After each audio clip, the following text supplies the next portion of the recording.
ప్రభునందు ప్రియులారా, మీ అందరికీ ప్రభువైన యేసుక్రీస్తు నామమున శుభములు. నేటి వాగ్దానము: తండ్రి తనకు ఇష్టుడైన కుమారుని గద్దించు రీతిగా యెహోవా తాను ప్రేమించు వారిని గద్దించును. సామెతలు 3:12. నేటి మన దేవుని నామము ఎలోహిం, సృష్టికర్త అయిన దేవుడు. ఆదికాండము 1వ అధ్యాయము 1వ వచనం. శృంగభంగం. అప్పుడే బ్రిటిష్ పార్లమెంటుకు ఎన్నికైన ఒకరు తన కుటుంబాన్ని లండన్ నగరానికి తీసుకొచ్చారు. ఆ వ్యక్తి తన గురించి గొప్పగా ఊహించుకొని తన క్రొత్త బాధ్యతలను గురించి తన కుటుంబ సభ్యులకు తానెంతో గొప్పవాడినని చెప్పుకుంటూ నగరమంతా తిప్పి చూపించాడు. అలా వారు నగరాన్ని చూస్తూ వెస్ట్ మినిస్టర్ ఆలయంలోనికి ప్రవేశించినప్పుడు ఆ బ్రహ్మాండమైన కట్టడాన్ని చూచి అతని 8 ఏళ్ల కుమార్తె ఆశ్చర్యపోయింది. అతిశయంలో ఉన్న ఆమె తండ్రి, ఏమ్మా పాప, ఏం ఆలోచిస్తున్నావు అని అడిగాడు. అందుకు ఆ అమ్మాయి, డాడీ, మన ఇంట్లో నీవు ఎంత పెద్దగా అనిపిస్తావో ఈ ఆలయంలో నువ్వు అంత చిన్నగా కనిపిస్తున్నావు అంది. తనకు తెలియకుండానే ఆమె తన తండ్రి వినవలసిన మాటలనే వినిపించింది. ప్రియులారా, మన జీవితాల్లోనికి అప్పుడప్పుడు అహంకారం ప్రవేశిస్తూ ఉంటుంది. అలాంటప్పుడు దేవుడు మన తోకలను కత్తిరించడం కూడా జరుగుతూ ఉంటుంది. మనల్ని మనం ఊహించవలసినంత కంటే ఎక్కువగా ఊహించుకోకూడదని రోమా 12:3లో అపోస్తలుడైన పౌలు తెలియచేశాడు. తన్ను తాను ఎంచుకొనదగిన దానికంటే ఎక్కువగా ఎంచుకొనక తగిన రీతిగా ఎంచుకొనవలెనని మీలో ఉన్న ప్రతి వానితోనూ చెప్పుచున్నాను. ఆ చిన్న బిడ్డ తనకు తెలియకుండానే తన తండ్రి యొక్క స్థితిని తెలియచేసింది. సరిగ్గా ఇదే విషయం యెషయాకు కూడా జరిగింది. యెషయా తాను రాసిన మొదటి 5 అధ్యాయాల్లో నీకు శ్రమ, నీకు శ్రమ అంటూ ప్రవచించాడు. కానీ 6వ అధ్యాయంలోనికి వచ్చినప్పుడు అత్యున్నతమైన సింహాసనమందు ఆసీనుడైన దేవుణ్ణి చూచాడు.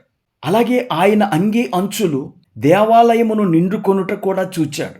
అక్కడున్న బలిపీఠమును, కెరూబులను, సెరాపులను, సింహాసనమందు ఆసీనుడయ్యున్న మన ప్రభువును చూచిన తరువాత యెషయాకు తానేమిటో తెలిసొచ్చింది. ఎప్పుడు ఇతరులను విమర్శించే యెషయా మొదటిసారిగా తన్ను తాను తగ్గించుకొని, అయ్యో, నేను అపవిత్రమైన పెదవులు గలవాడను, అపవిత్రమైన పెదవులు గల జనుల మధ్యను నివసించువాడను, నేను నశించి తిని అంటూ దేవుని సన్నిధిలో తన్ను తాను తగ్గించుకున్నాడు.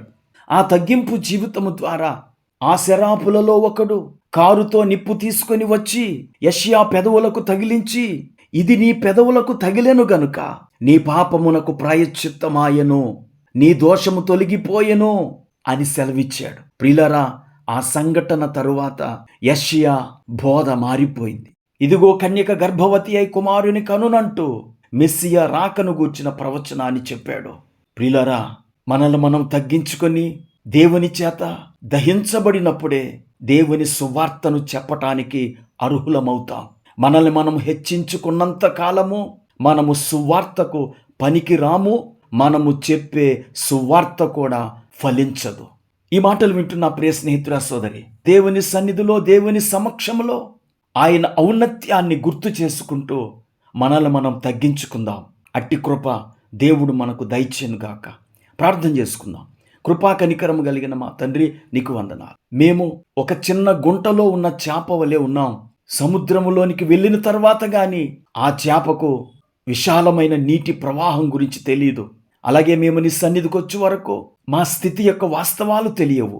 ఈ సంవత్సరం ప్రతి ఒక్కరూ నీ సన్నిధిలో నీ ఔన్నత్యాన్ని గుర్తు చేసుకొని తమ్మును తాము తగ్గించుకొని నీకు విధేయులై నీ చేత శుద్ధీకరించబడే కృప మా వీక్షకులందరికీ దయచేయమని యేసుక్రీస్తు నామమున ప్రార్థించి వేడుకుంటున్నాము.